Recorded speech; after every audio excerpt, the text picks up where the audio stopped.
Kasuklam-suklam ang petisyon. Yan ang naging reaksyon ng Trade Union Congress of the Philippines matapos ang paghahain ng petisyon ng dalawang kumpanya sa korte upang ipatigil ang pagpapatupad ng dagdag sahod sa mga manggagawa sa National Capital Region. Nagbabalik si Earl Tobias para sa detalye. Mas mataas na sana ng 60 pesos ang arawang sahod ng minimum wage earner sa Metro Manila ngayon. Unang bugso kasi yan ng 85 pesos na daily wage increase sa NCR na dapat ay ipinatupad noong July 25. Habang sa Enero naman sana, ipatutupad ang second part ng daily wage adjustment na 25 pesos. Yun nga lang, umento na sana pero naudlot pa. Pinitusyon kasi ng dalawang construction firm ang dagdag sahod na ito sa Pasig Regional Trial Court.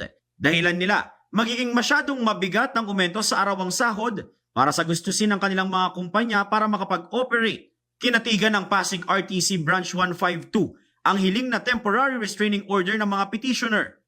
Kakatanggap lang natin itong kasuklam-suklam na balita. Para sa Trade Union Congress of the Philippines, pang-iinsulto ang petisyon sa kalagayan ng mga manggagawa sa Metro Manila.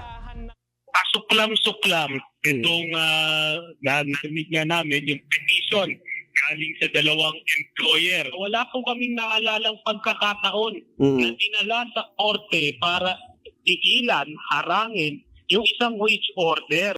Dagdag pa ng TUCP, pambabastos ito sa mga batas at prosesong nagbibigay proteksyon sa mga manggagawa.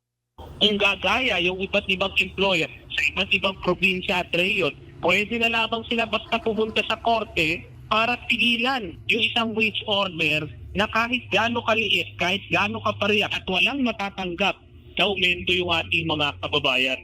Umaasa ngayon ang TUCP sa Department of Labor and Employment para mapanindigan ang dapat sanay good news na para sa mga manggagawa. Si Labor Secretary Francis Tolentino naman, hindi rin natuwa sa pansamantalang suspensyon ng wage hike. Bagamat nakalulungkot ang nangyari, handa silang tumalima sa utos ng husgado. Pero ipagpapatuloy rin anya ng DOLE ang mandato nito at ang pagtindig para sa mga manggagawa. Sa August 3, nakatakdang dinggin ng Pasig RTC ang petisyon ng dalawang construction firms. Diyan malalaman kung anong kahihinatnan ng kasalukuyang TRO sa wage hike na epektibo hanggang August 13. Para sa totoong balita sa Bagong Pilipinas, Earl Tobias ng IBC News.